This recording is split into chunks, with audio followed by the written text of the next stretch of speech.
نحمدہ ونصلی ونسلم علی رسولہ الکریم اما بعد فاعوذ باللہ من الشیطان الرجیم بسم اللہ الرحمن الرحیم۔ دوستو عزیزو، یہ آج کا جو موضوع ہے ہم آپ کے سامنے پیش کر رہے ہیں وہ حضور صلی اللہ علیہ وآلہ وسلم پر نماز جنازہ پڑھے جانے کی کیفیت کا بیان ہے، جو ہر نبی کے امتی کو یہ جاننا اور سمجھنا ضروری ہے۔ انشاءاللہ تعالی ہم امید کرتے ہیں کہ آپ ان سے بہت مفید ہوں گے اور یہ آپ کی دین اور دنیا کی آخرت میں رہنمائی فرمائے گا۔ حضرت ابن عباس رضی اللہ تعالیٰ عنہ فرماتے ہیں، جب حضور صلی اللہ علیہ وسلم کا انتقال ہو گیا تو پہلے مردوں کی جماعتوں کی صورت میں اندر بھیجا گیا اور انہوں نے امام کے بغیر ہی حضور صلی اللہ علیہ وسلم کی نماز جنازہ پڑھی۔ وہ نماز پڑھ کر باہر آ گئے، پھر عورتوں کو اندر بھیجا گیا اور انہوں نے نماز جنازہ پڑھی، پھر بچوں کو اندر داخل کیا گیا اور انہوں نے نماز جنازہ پڑھی۔ نمبر 2، پھر غلاموں کو جماعتوں کی صورت میں اندر بھیجا گیا اور انہوں نے بھی نماز جنازہ پڑھی۔ حضور صلی اللہ علیہ وسلم کی نماز جنازہ میں ان سب حضرات کا امام کوئی نہیں تھا۔ حضرت سہل بن سعد رضی اللہ تعالیٰ عنہ فرماتے ہیں، جب حضور صلی اللہ علیہ وسلم کو کفن پہنا دیا گیا تو آپ کو چارپائی پر رکھا گیا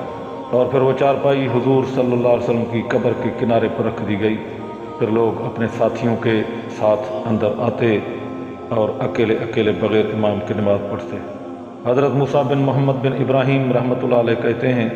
مجھے اپنی والدہ کی لکھی ہوئی یہ تحریر ملی کہ جب حضور صلی اللہ علیہ وسلم کو کفن پہنا دیا گیا اور انہیں چارپائی پر رکھ دیا گیا تو حضرت ابوبکر صدیق رضی اللہ تعالیٰ عنہ اور حضرت عمر فاروق رضی اللہ تعالیٰ عنہ اندر تشریف لائے اور ان کے ساتھ اتنے مہاجرین اور انصار بھی تھے جو اس کمرے میں آ سکتے تھے۔ ان دونوں حضرات نے کہا، السلام علیکہ ایھا النبی ورحمۃ اللہ وبرکاتہ۔ پھر انہی الفاظ کے ساتھ مہاجرین اور انصار نے بھی سلام کیا۔ پھر ان سب نے صفیں بنا لیں اور امام کوئی نہ بنا۔ حضرت ابوبکر صدیق اور حضرت عمر فاروق پہلی صف میں حضور کے سامنے کھڑے تھے۔ ان دونوں حضرات نے کہا، اے اللہ، ہم اس بات کی گواہی دیتے ہیں کہ حضور صلی اللہ علیہ وسلم پر جو کچھ آسمان سے نازل ہوا تھا حضور صلی اللہ علیہ وسلم نے وہ پہنچا دیا، اور انہوں نے اپنی امت کے ساتھ پوری خیر خواہی کی اور اللہ کے راستے میں انہوں نے خوب محنت کی اور جہاد کیا، یہاں تک کہ اللہ تعالیٰ نے اپنے دین کو عزت عطا فرمائی اور اللہ کا کلمہ یعنی دین اسلام پورا ہو گیا اور لوگ اللہ وحدہ لا شریک لہ پر ایمان لے آئے۔ اے ہمارے معبود، ہمیں ان لوگوں میں سے بنا جو اس بات پر عمل کرتے ہیں جو ان پر اتاری گئی، اور ہمیں آخرت میں حضور صلی اللہ علیہ وسلم کے ساتھ جمع فرما لو، اور ہمارا ان سے تعارف کرا دینا اور ان کا تعارف ہم سے، کیونکہ حضور صلی اللہ علیہ وسلم مومنوں کے لیے بڑے شفیق اور مہربان تھے۔ ہم حضور صلی اللہ علیہ وسلم پر ایمان لانے کا دنیا میں بدلہ نہیں چاہتے اور نہ ایمان کو کسی قیمت پر کبھی بیچیں گے۔ لوگ ان کی دعا پر آمین کہتے جاتے، اس طرح لوگ فارغ ہو کر نکلتے جاتے اور دوسرے اندر آ جاتے، یہاں تک کہ تمام مردوں نے نماز پڑھی،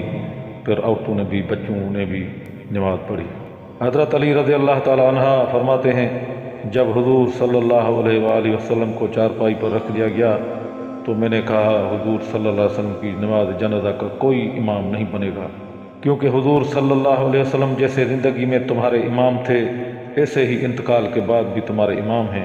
اس پر لوگ جماعتوں کی صورت میں داخل ہوتے اور صفیں بنا کر تکبیریں کہتے اور ان کا کوئی امام نہ ہوتا، اور میں حضور صلی اللہ علیہ وسلم کے سامنے کھڑے ہو کر یہ کہتا جاتا، السلام علیکہ ایھا النبی ورحمۃ اللہ وبرکاتہ۔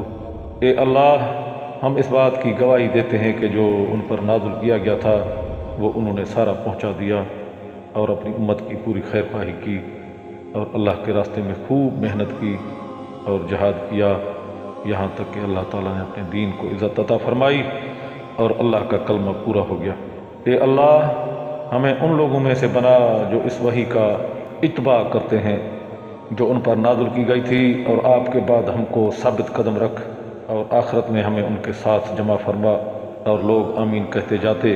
پہلے مردوں نے نماز پڑھی، پھر عورتوں نے، پھر بچوں نے۔ تو دوستو عزیزو، یہ ہمارے نبی صلی اللہ علیہ وسلم کی زندگی کا آخری نماز جنازہ کے بارے میں تھوڑا سا بیان تھا، جو انشاءاللہ تعالی آپ کو سن کر سمجھ کر بہت فائدہ ہوگا۔ ہم اس امید پر یہ دعا کرتے ہیں کہ اللہ تعالی ہم سب کو